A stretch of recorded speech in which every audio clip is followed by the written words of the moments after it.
Bonjour les amis, comment allez-vous?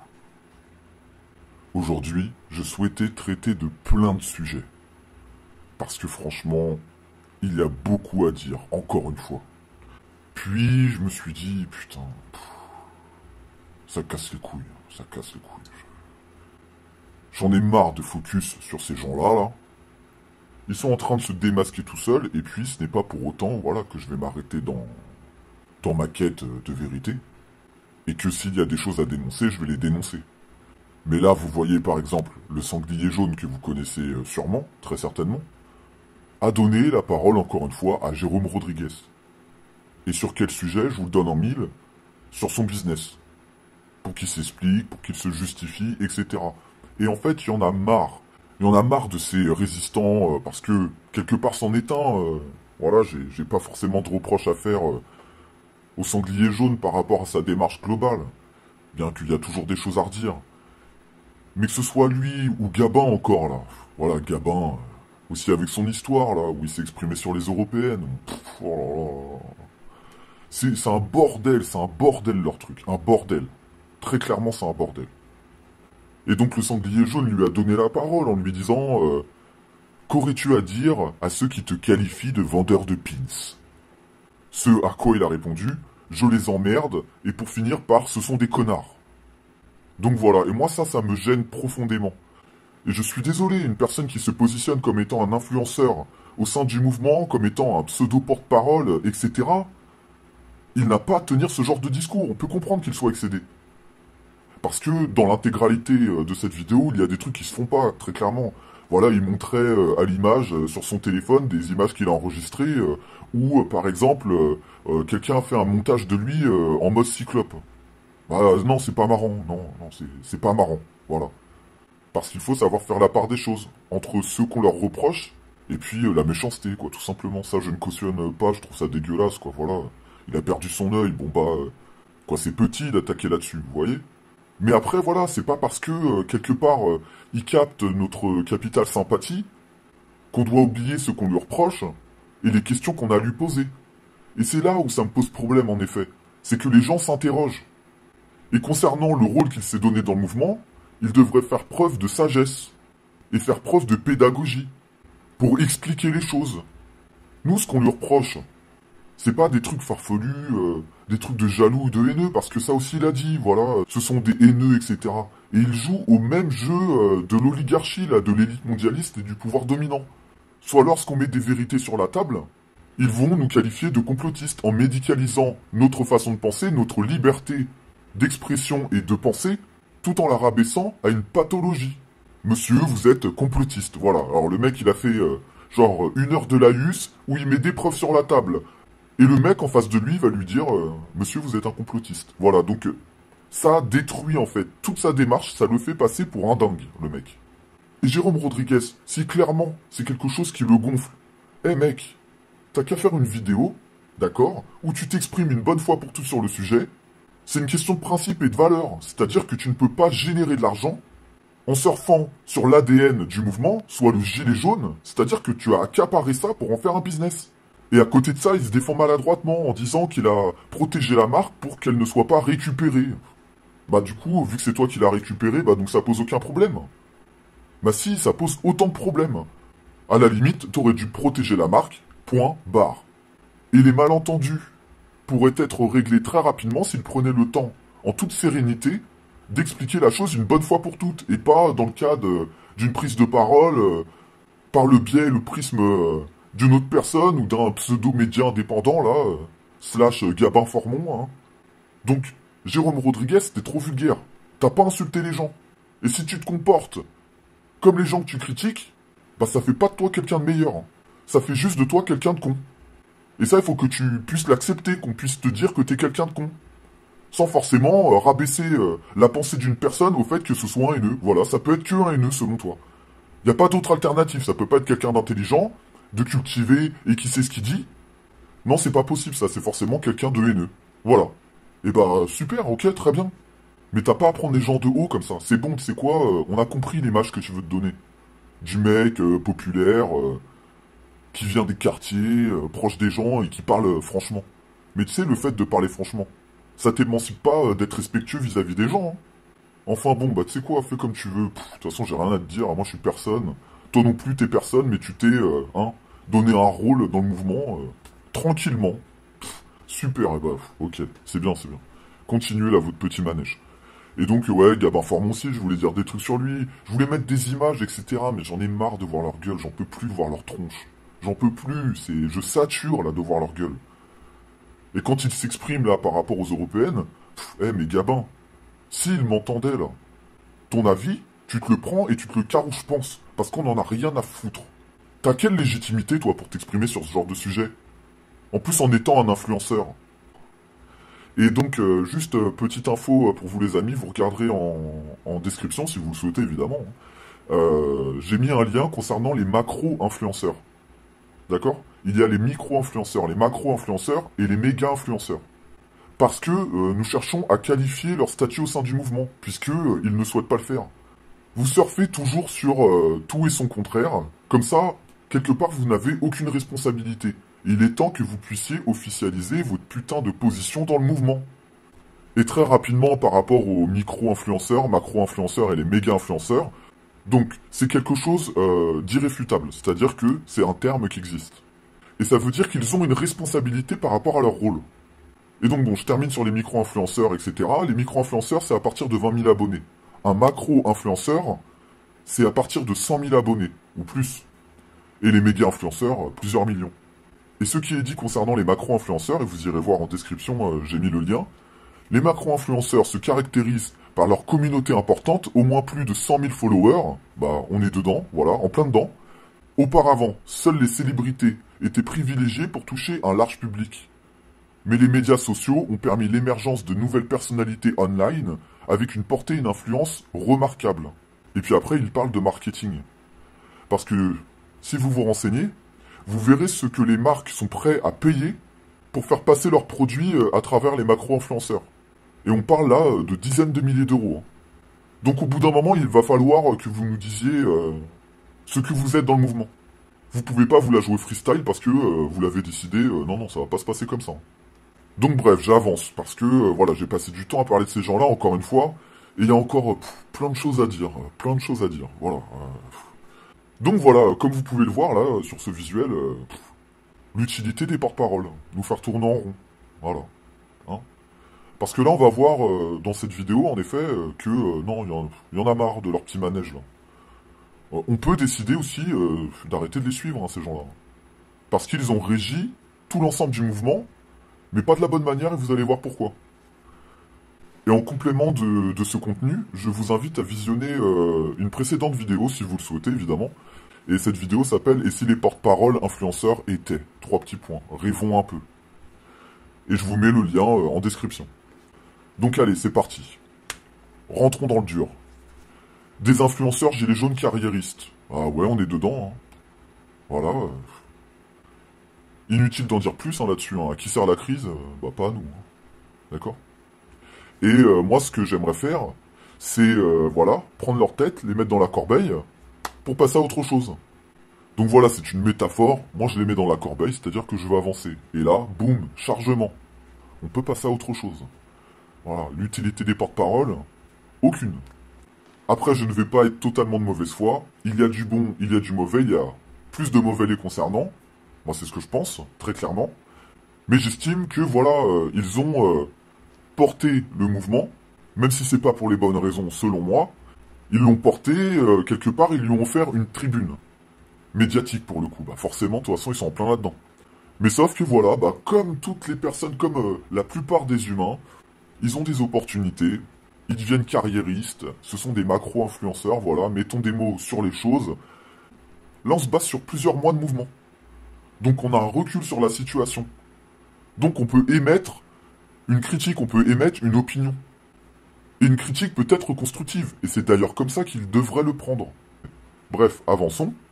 Donc, nous n'avons pas besoin d'eux. Et là, à qui sert la crise? Ah, ça peut changer. Ça peut changer. D'accord? Et maintenant, on va faire, voilà, un petit bilan de la situation. L'utilité des ronds-points. Bah, tourner en rond. Un rond-point, ça sert à quoi? Bah, tourner en rond. Voilà, donc on est sur les ronds-points, on tourne en rond. Les ronds-points, ils ont beaucoup beaucoup de points négatifs, disons, et quelques points positifs. Et puis, voilà, c'est inégal, c'est-à-dire qu'il y a des ronds-points qui vont être nickel. Mais ça représente 0,05% de tous les ronds-points. Parce que généralement, voilà, il y a des palettes de partout. Il y a de la bouffe. En veux-tu, en voilà, à foison sur les tables, parce que les gens sont sympas, ils s'arrêtent, ils posent des sacs de nourriture. Voilà, ils soutiennent, ils passent, ils klaxonnent, etc. Après, bon, sur certains ronds-points, ils font les choses bien. Ils donnent le reste aux personnes qui en ont le plus besoin. Donc, voilà, bravo à eux. Et bravo à tous ceux qui sont sur les ronds-points, d'ailleurs, que ce soit dégueulasse ou non, parce qu'en effet, les ronds-points sont dégueulasses. Il y a des barils avec du feu, avec des braises qui volent dans tous les sens. Mais vous savez que là, clairement, ça peut représenter un danger. Moi, sur certains ronds-points, j'ai vu des gamins. Et les gamins, ils étaient là, au bord de la route, tranquilles, avec les voitures qui les frôlaient. Alors moi, des fois, je leur disais, non mais attends, pousse-toi de la route, là, tu fais quoi? Tu sais, chercher les parents, mais ils sont où les parents? Ah non, ils sont là, en train de se ravitailler, en train de teaser leurs bouteilles, et puis ça aussi, les bouteilles d'alcool, etc. Mais quelle image on donne? Quelle image on donne, franchement, ça donne pas envie d'y aller. Et puis parfois, quand c'est le cas, parce que généralement, c'est pas partout comme ça, c'est-à-dire quand ils ont du support de communication, des tracts ou des flyers, et bien vu que ça change d'un rond-point à l'autre, et bah parfois ils se lâchent sur les flyers. Genre ils vont dire ce qu'ils pensent. Vous voyez, ils vont brusquer les gens. En parlant de trucs de ouf, etc. En étant super agressifs. Ils lisent le truc et se disent attends, c'est qui ces allumés là? Non, non, non, attends.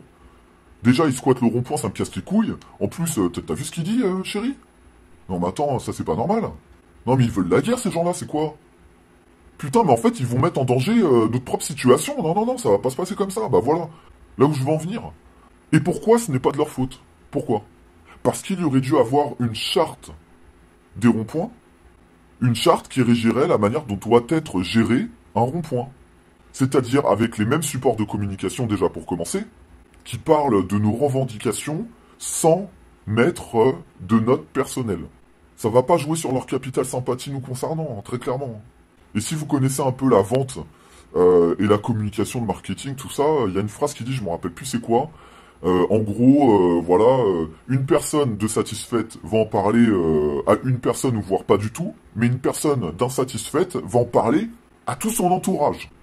Et donc, il aurait dû avoir un support, et les porte-paroles auraient dû mettre à disposition des ronds-points les outils nécessaires. D'accord? Eux qui font des cagnottes à foison, en veux-tu, en voilà, ils auraient pu faire des cagnottes pour investir par exemple dans des tentes, dans les flyers, etc. Sur ce genre d'action, en tout cas sur ce genre de projet, c'est-à-dire de l'impression. Voilà. Mais s'ils avaient donné les outils, alors je sais qu'il y a des comment dire des tracts officiels entre guillemets qui existent, mais ils ne communiquent pas dessus. Le machin, il est enterré dans une page de leur site là. Donc les ronds-points auraient pu être vachement plus performants, donner une bonne image, créer une charte pour dire voilà ce qu'on n'accepte pas, c'est-à-dire pas de bouffe sur les tables, en tout cas pas visible, et encore moins avec des bouteilles d'alcool sur les tables. Parce que ça donne une image de prolétariat là, et ce n'est pas péjoratif quand je dis ça, d'accord? Mais dans l'esprit des gens, entendez bien que c'est pas glorieux ce qu'ils voient. Hein. Donc je ne vais pas faire de comparaison maladroite, mais vous pouvez imaginer très bien ce que les gens pensent. Hein. Et c'est quelque chose, c'est des critiques qu'il faut entendre. Et le fait est que voilà, donc pas de tout ça, pas des poubelles ambulantes de partout, le feu là, mettez-le un peu en retrait, et puis changez les barils de temps en temps, au moins qu'il soit pas tout pété, tout rouillé, tout troué quoi. Et puis les palettes, rangez-les bien. Dans la charte, il pourrait aussi y avoir des bâches, avec un beau design, un beau graphisme, pour que les gens ils puissent voir ça sur les ronds-points, parce que les ronds-points ça reste des axes stratégiques, en termes d'impact. Vous voyez le nombre de gens qu'on touche sur les ronds-points avec tout le monde qui passe à chaque fois, boum boum boum boum boum. Et bien en restant dans ce délire de rond-point là, un peu dégueulasse là, et ben en fait depuis tous ces mois là on a perdu du temps. Voilà. Et moi je l'avais dit hein, sur certains ronds-points. Et ben non, parce que dans ces ronds-points là, il y avait toujours deux trois personnes qui décidaient de tout pour tout, et quand tu leur disais ça, ils disaient attends, t'es qui toi genre en mode t'es qui toi pour nous dire ce qu'on doit faire, c'est notre rond-point, machin. Ouais, mais si t'es là pour toi, c'est quoi, va te faire foutre. Donc on aurait pu faire des ronds-points quelque chose de super. Voilà, ça c'est un constat. Mais je voulais mettre le doigt sur le fait que les ronds-points nous servent à quoi? À tourner en rond. Voilà. Enfin, s'ils étaient, voilà, dans l'idée que je me fais, clairement ça, mais ça toucherait tellement de monde. l'opinion publique, on se la mettrait avec nous. Les gens, malgré qu'ils regardent BFM TV, voilà, ils pourraient se faire une opinion concrète en voyant de leurs propres yeux. Mais là, ils voient juste, je sais pas, un truc de clochard. J'aime pas ce mot parce que moi, j'ai une empathie énorme pour les personnes dans la précarité, mais vous voyez ce que je veux dire. Il faut arrêter, hein. Je sais pas, quand vous allez à un rendez-vous, vous vous habillez correctement. Bah là, c'est la même chose. Vous êtes en rendez-vous avec le peuple. Putain, je vais sur certains ronds-points des fois, mais laissez tomber, mais c'est une déchetterie le bordel. Enfin, donc les ronds-points nous font tourner en rond. Maintenant, les assemblées générales. Voilà, l'utilité des assemblées générales. Du blablabla, point d'interrogation. Hein? Vive nos messies! Le meeting des porte-paroles gilets jaunes. À qui sert la crise? Bah pas à nous. Hein? Vous voyez sur le tableau, votez pour nous, qu'ils ont vite effacé, hein, d'accord? Où ils font la promotion d'un RIC qui n'est pas applicable dans le cadre de l'Union Européenne. Comment instaurer un RIC à l'échelle nationale? Mais mort de rire. C'est juste pas possible en fait. C'est pas possible parce que le pouvoir ne nous donneront jamais la liberté de le faire. Parce que pour eux, ça va les mettre en danger. Donc il faut réfléchir au bout d'un moment aussi. Hein. Mais par contre, on peut le faire à petite échelle, c'est-à-dire à la nôtre, à l'échelle des gilets jaunes. Comme par exemple faire un référendum ou un tirage au sort indépendant. Hein. Attention, indépendant. Hein. Écoutez bien les porte-paroles indépendants, c'est-à-dire qui ne soient pas gérés par vous ou par vos copains et votre réseautage là, de merde. Pour décider de qui serait porte-parole et pour combien de temps il le serait. Parce que là, ça y est, hein, pour vous, vous êtes éternel. Hein. Vous êtes éternel, ça y est, vous avez pris vos aises. Mais ne prenez jamais pour acquis votre position, hein, les amis. Hein. C'est une grossière erreur. Votre orgueil est votre plus grande faiblesse. Vous verrez ce que je dis. Et du coup, bon, voilà. Ça sert à quoi les assemblées générales, là, très clairement? À part faire de la masturbation intellectuelle en permanence, où ces mêmes gens qui prennent la parole s'écoutent parler, où ils vont un peu partout en France. Vous voyez les porte-paroles, ils vont un peu partout en France. Bah, si ça, c'est pas un meeting politique, ou un meeting de parti, donc ils s'écoutent parler, voilà, ils se branlent. Ils se font kiffer, voilà, délit d'orgueil permanent. Peu importe ce qu'ils disent, t'as la foule qui les applaudissent, hein, si vous avez déjà vu ou assisté à des assemblées générales, hein, les gens sont hystériques, hein, c'est limite, genre la personne, vous voyez, elle sort, elle revient, elle fait... Excusez-moi, j'étais aux toilettes, j'avais vraiment une grosse envie de faire caca.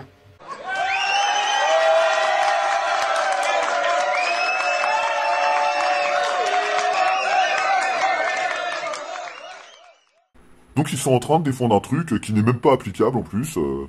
Et puis de temps en temps, ils invitent des guests. Voilà, ils se font kiffer, hein, ils se font kiffer. Hein. Avec un Philippe Pasco qui va prendre les gens de haut parce que ces mêmes personnes crachent leur désespoir, parce qu'il faut pas oublier que les gens qui prennent la parole dans les assemblées générales, c'est leur seule et unique occasion de pouvoir en placer une.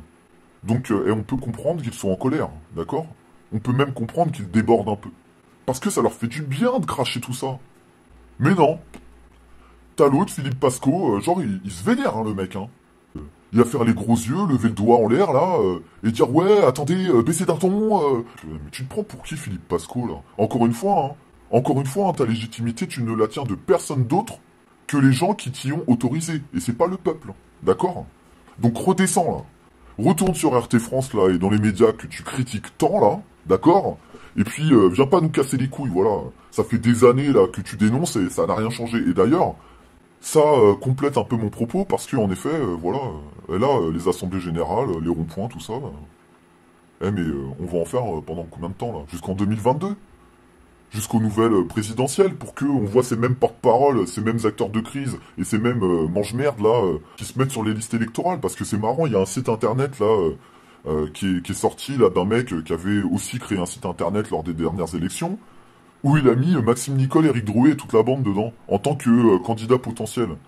Bah, franchement, j'ai envie de vous dire, j'avais l'impression que le mec, c'était un mec qui venait du futur, genre. Genre qui passait un message, genre qui disait « Attention, attention, je viens du futur et tout, regardez qu'il va y avoir sur les listes électorales, ils sont en train de vous la mettre bien profond dans le cul. » Donc bref, voilà, avançons, les assemblées, ça sert à quoi? Mis à part entendre les gens parler. Ils vont parler encore longtemps comme ça, hein, vous allez voir, hein. Là, ils sont en train de faire le tour de France, voilà, petit meeting dans le plus grand des calmes, où ils répètent toujours la même chose, parce que voilà, le discours est rodé. Donc, les ronds-points, ça nous fait tourner en rond.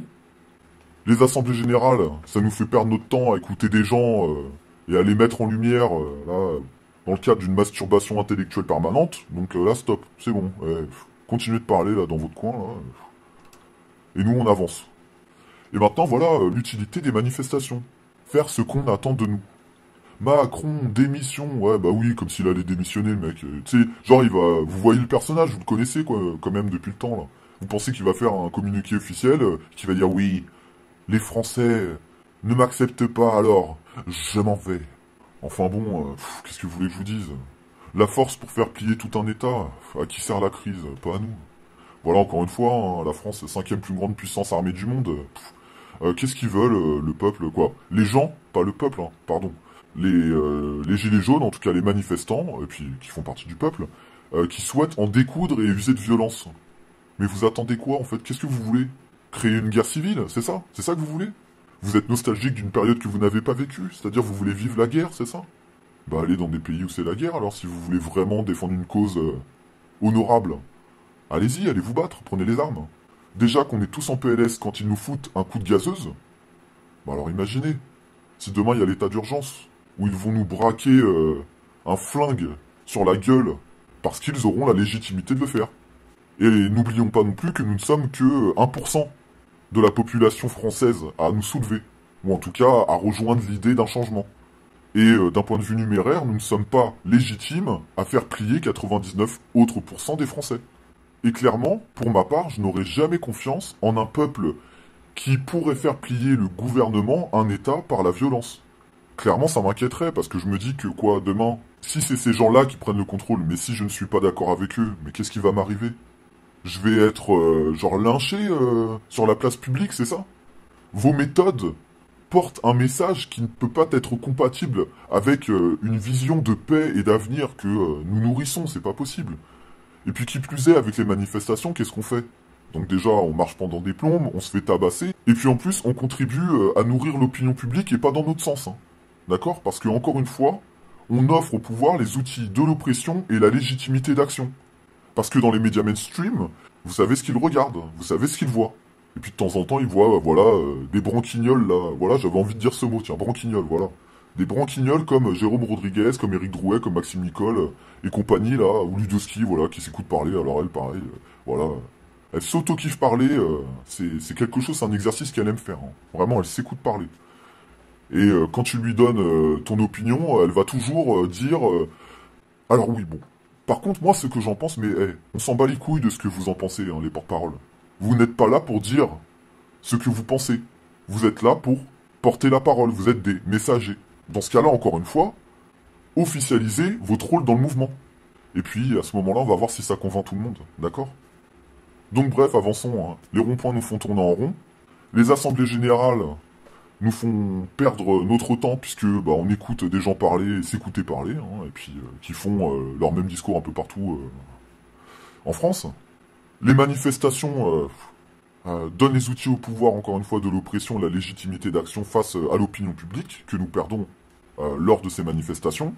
Et puis on marche. Pourquoi? Pourquoi faire? Pour se comporter comme des adolescents citoyens qui réclamons notre dû à nos maîtres? S'il vous plaît, donnez-nous ça, s'il vous plaît. Quoi, tu veux pas? Attendez, je vais tout péter. Non, mais non, ça se passe pas comme ça. Il faut être intelligent, et puis il y a des solutions. Mais sauf que, voilà, les porte-paroles nous maintiennent là-dedans, parce que ça sert à leurs intérêts. Hein. Je vois pas autre chose. D'accord? Parce que, encore une fois, qui sert à la crise, pas à nous. Donc bref, avançons. On sait que maintenant, tout ça, ça nous maintient dans un acte sans fin, et en plus là, ils ont fait reset, là, ils ont appuyé sur le bouton reset, et aujourd'hui, on reparle des taxes sur le carburant, on reparle du prix de l'essence. Non mais attendez, et puis ça va durer longtemps comme ça, là, ça va durer encore longtemps comme ça? Je vous pose la question à vous, parce que c'est vous, là, qui officialisez à chaque fois les manifestations, etc., là, avec vos délires déclarés, pas déclarés, machin... Tu sais, pendant combien de temps vous allez jouer à ça, là? Et à nous prendre en otage dans votre délire, là, d'incompétents, là? Et bah, pas pour longtemps, d'accord? Parce que là, on commence à ouvrir les yeux. Donc, reprenons le contrôle. Se fédérer pour un après. Et puis eux qui diraient « Eh, revenez, nous sommes la solution, bande de connards !» Petit big up à qui vous savez, hein. Mettre nos samedis à contribution de, point d'interrogation, à qui sert la crise? Et bah là, à nous. Si on avait mis à contribution chacun de nos samedis depuis le premier acte, ou en tout cas après le massacre, en comprenant que c'est pas comme ça que nous allions obtenir quoi que ce soit, eh bien on aurait pu tous se fédérer autour d'un projet commun, et tous se rassembler dans la nature, etc., dans ce monde utopiste qui est expliqué dans ma vidéo, et cette vidéo s'appelle « Et si les porte-paroles influenceurs étaient ?» 3 petits points, rêvons un peu. Et je vous mets le lien en description. Et là-dedans, je donne plein de pistes sur ce qu'aurait pu être le mouvement, s'ils n'avaient pas pensé qu'à leur petite gueule, là. Parce que peut-être qu'ils sont sincères, peut-être qu'ils pensent penser aux autres. Mais ils sont rentrés là dans un système où à la base ils se disaient les gens du peuple et aujourd'hui ils se comportent comme n'importe quel homme politique. Le fait est qu'ils se comportent comme des politiques, comme Maxime Nicole qui se dit non, je vais pas prendre le micro, je vais pas pouvoir te répondre, hein, parce que tu comprends là en ce moment c'est tendu et si je m'exprime, on va me le reprocher. Comme un politique, putain, mais mec, si tu remarques pas ça, putain mais t'as de la merde dans les yeux. Hein. À force peut-être de dire de la merde, je sais pas, il y a eu un courant d'air et genre tu t'es tout ramassé en pleine gueule. Ah ben, tu sais quoi? Tu prends tes deux mains, tu frottes tes yeux là, tu te passes un petit peu d'eau sur le visage là, un petit peu d'eau fraîche là pour te remettre les idées en place. Et puis essaye de prendre du recul pour voir dans quelle position tu t'es mis. D'accord? Si vous n'êtes pas de mauvaise foi là, soi-disant là. Enfin bon, donc c'était pour faire un bilan de la situation. Donc dire que les ronds-points nous font tourner en rond, les assemblées générales nous font perdre du temps à les écouter parler, là. Les manifestations nous font perdre du temps à marcher pendant des plombes, et puis à nous faire taper sur la gueule, et en plus de perdre l'opinion publique, en donnant les outils au pouvoir, les outils de l'oppression et la légitimité d'action, encore une fois, pour le répéter. Tout ça pourquoi? Parce qu'il y a une poignée de personnes qui nous disent que c'est comme ça qu'il faut qu'on fasse. Eh bien, moi je pense que non, il faut que ça s'arrête. Il faut que nous commencions à comprendre que nous pouvons nous fédérer autrement. Et si ces gens-là étaient vraiment pour le bien commun, eh bien ils pourraient mettre ce genre d'action en place. Et ça je l'explique en effet dans ma vidéo. Bah c'est qu'une idée, hein, c'est qu'une idée. C'est-à-dire qu'elle peut être mauvaise. Hein. Très clairement, ça peut être de la merde. Peut-être. Dites-moi ce que vous en pensez d'ailleurs. Qu'est-ce que vous en pensez?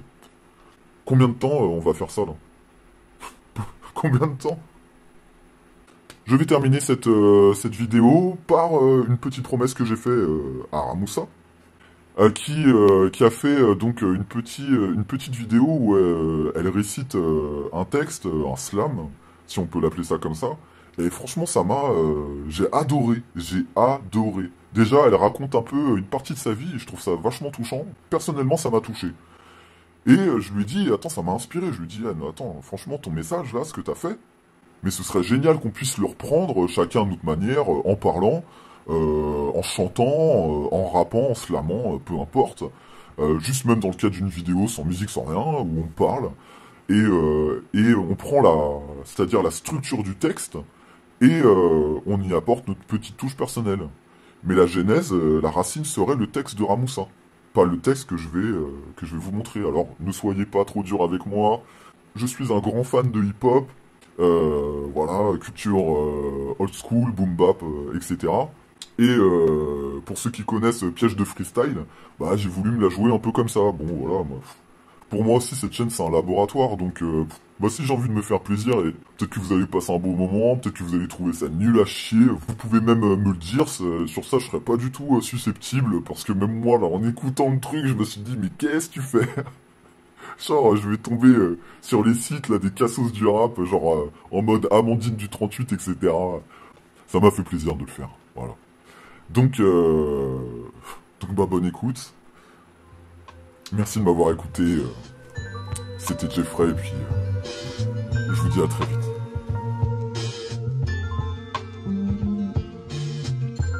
Heck on the beat.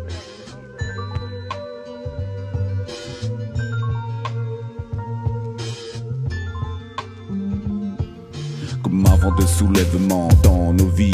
Et je commence à y croire à cette putain d'utopie. Parce qu'un mouvement s'est dessiné de couleurs jaunes ensoleillées. Mais cela était sans compter sur les gens de l'obscurité. Donc j'ai rejoint les troupes en manifestation. Avec fierté j'ai aussi chanté des missions. Mais les axes se sont enchaînés sans fin. Les leaders, dealers se sont mis à la tête des sans rien. Qui veut un sweat, un pins, mon selfie. J'ai pas le temps, ne me parle pas d'utopie. Logiquement ma réflexion a muté suite à ça. Une grande mascarade de les voir chez Cyril Hanouna. J'en ai même vu un qui était tout en haut du podium, à vouloir attirer l'attention de l'auditorium. Au milieu de deux blessés, c'est là que j'ai compris sa place. La gueule dans les WC, peuvent-ils encore se regarder dans la classe? Ces faux leaders épargnent les vérités, mutilent les principes, ils s'émancipent de dignité. Mais messieurs, dames, comprenez bien que tous vos coups malsains ne font de vous que des vauriens. Le rôle qu'on s'est donné de vous archiver dans la matrice, à base de commentaires, de vidéos révélatrices. Nous mettons en lumière tous ces acteurs de crise qui profitent du système et des méthodes oligarchiques. Il est temps d'y mettre un terme, reprenons le contrôle. Jamais on se prosterne devant les gens du mind control. Oyez, oyez, cessez de partager, rejoignez donc nos rangs de résistants et vous verrez. Ici nous discutons, nous passons à l'action. Agissons dignement, regroupons-nous en un bastion. Plus d'injures, de censure, ni de menaces, je vous en conjure. Laissons ça de côté, n'écoutons plus ces cas pas sûrs. Reprenons le contrôle loin des acteurs de crise qui souhaitent manipuler notre espoir et toutes nos envies. Ils sont dans un meeting politique. Nous participerons plus à vous aider dans vos partis. Vos partis politiques sous couleur jaune, c'est terminé. Nos yeux sont grands ouverts, nous sommes là à vous regarder. Aucun des résistants n'aura besoin de vous.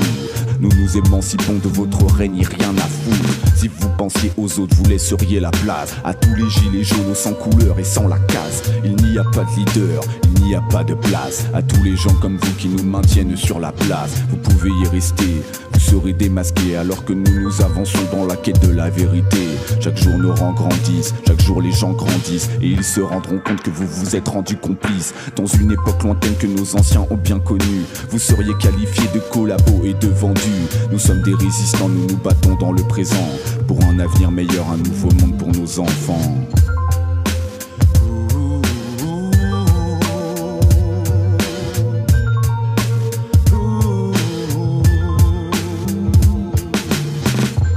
Heck on the beat.